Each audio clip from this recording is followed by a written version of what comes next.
কিছুদিন আগেও ইসরায়েলের বিপক্ষে বিশ্ব দরবারে ক্ষমতাসীনরা কোনো কথা বলেননি। গাজার পক্ষে কিছু কথা বললেও নেতানিয়াহুর কর্মকাণ্ডের বিরুদ্ধে কারো গলা চড়াও হয়নি। তবে দিন বদলে গেছে। সাম্প্রতিক কিছু ঘটনায় পুরোপুরি উল্টে গেছে বিশ্ব নেতাদের সুর। গাজায় ইসরায়েলি আগ্রাসনের ঘটনা একের পর এক পুরো বিশ্বকে নাড়িয়ে দিয়েছে। একসময় যারা ছিল ইসরায়েলের ঘনিষ্ঠ মিত্র, তারাও আজ মুখ ফিরিয়ে নিচ্ছে। মানবতা, ন্যায় বিচার এবং বিবেক, এই তিন শক্তির কাছে আজ হার মানছে এক সামরিক পরাশক্তি।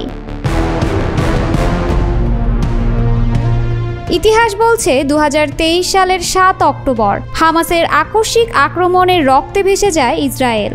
প্রাণ হারান অনেক মানুষ, জিম্মি করা হয় প্রায় 2.5 শতাধিক ইসরায়েলিকে। প্রতিশোধে উত্তাল হয়ে ওঠে ইসরায়েল। যুদ্ধ ঘোষণা করা হয় গাজার বিরুদ্ধে। শুরু হয় হামাস নির্মূল অভিযান, কিন্তু অল্প সময়ে এই যুদ্ধ রূপ নেয় একতরফা ধ্বংসযজ্ঞে। এই ঈদে জামা জুতো অ্যাক্সেসরিজের ডিসকাউন্ট।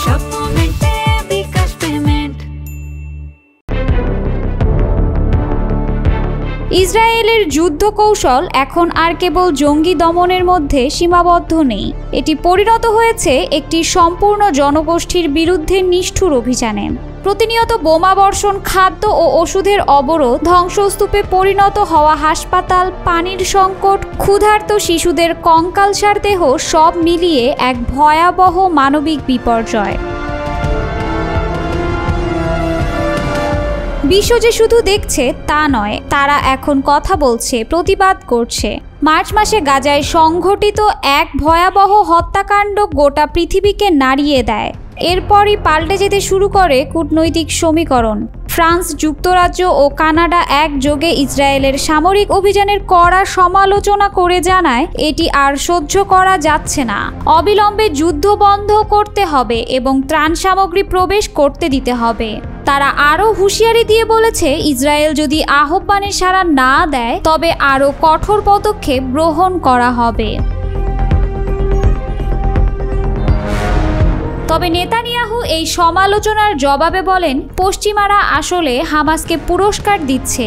তিনি বলেন, ইসরায়েল কখনো যুদ্ধ থামাবে না যতক্ষণ না হামাস অস্ত্র ফেলে দিচ্ছে, বন্দীদের ছেড়ে দিচ্ছে, নেতারা নির্বাসনে চলে যাচ্ছে এবং গাজা পুরোপুরি নিরস্ত্র হচ্ছে। তিনি পশ্চিমাদের অভিযোগগুলোকে ইহুদি বিদ্বেষ বলে দাবি করে তাদের ওপর ভর্ৎসনা করেন। তবে বাস্তবতা হচ্ছে, ইসরায়েল এখন তার দীর্ঘদিনের বন্ধুদেরও হারাতে বসেছে। যুক্তরাষ্ট্রের সঙ্গে ইসরায়েলের সম্পর্ক ঐতিহাসিকভাবে ঘনিষ্ঠ। সেখানকার প্রভাবশালী সিনেটররাও এখন হুঁশিয়ারি দিচ্ছে।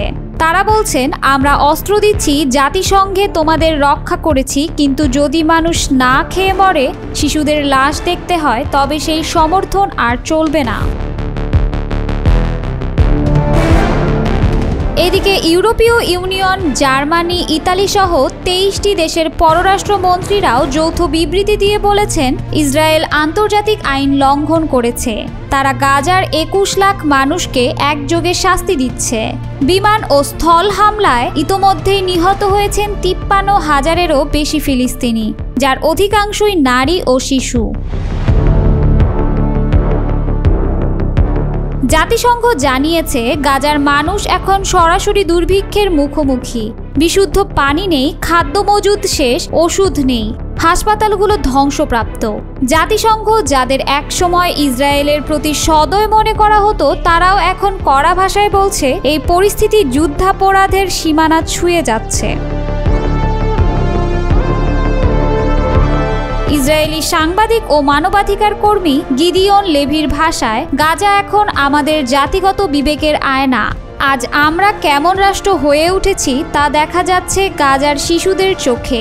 এখন এই যুদ্ধ কেবল হামাস বনাম ইসরায়েলের সংঘর্ষ নয়, এটি হয়ে উঠেছে মানবতার লড়াই। গাজার প্রতিটি কান্না, প্রতিটি ধ্বংসস্তূপ এখন প্রতিধ্বনি তুলছে বিশ্বের রাজনীতি আর জনমতেও। সিএনএনের এক সাম্প্রতিক বিশ্লেষণ বলছে, ইসরায়েলের কূটনৈতিক অবস্থান এখন দুর্বল। আন্তর্জাতিক অপরাধ আদালতে উঠেছে যুদ্ধাপরাধের অভিযোগ। বহু দেশ এখন ফিলিস্তিনকে স্বীকৃতি দেওয়ার পথে। ফ্রান্স এমন একটি সম্মেলনের আয়োজন করছে যেখানে এই সিদ্ধান্ত চূড়ান্ত হতে পারে। যুক্তরাজ্যও একই পথে হাঁটছে। ইসরায়েল দাবি করছে এই চাপ আসলে হামাসকে বিজয়ী করবে, কিন্তু বাস্তবতা হলো এই মুহূর্তে সময় আর তাদের পক্ষে নেই। যুদ্ধের ছবি, ধ্বংসের দলিল, শিশুর মৃতদেহ সব মিলিয়ে ইসরায়েলের অবস্থান এখন আগের মতো গ্রহণযোগ্য মনে করছে না কেউ।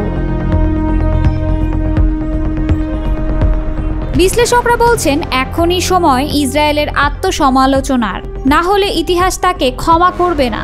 তখন সে শুধু গাজার নয়, গোটা বিশ্ব রাজনীতির দরবারেও পরিণত হবে এক নিঃসঙ্গ অভিশপ্ত রাষ্ট্রে, যার কাঁধে থাকবে ধ্বংস, শোক আর প্রতিশোধের ভারী ইতিহাস।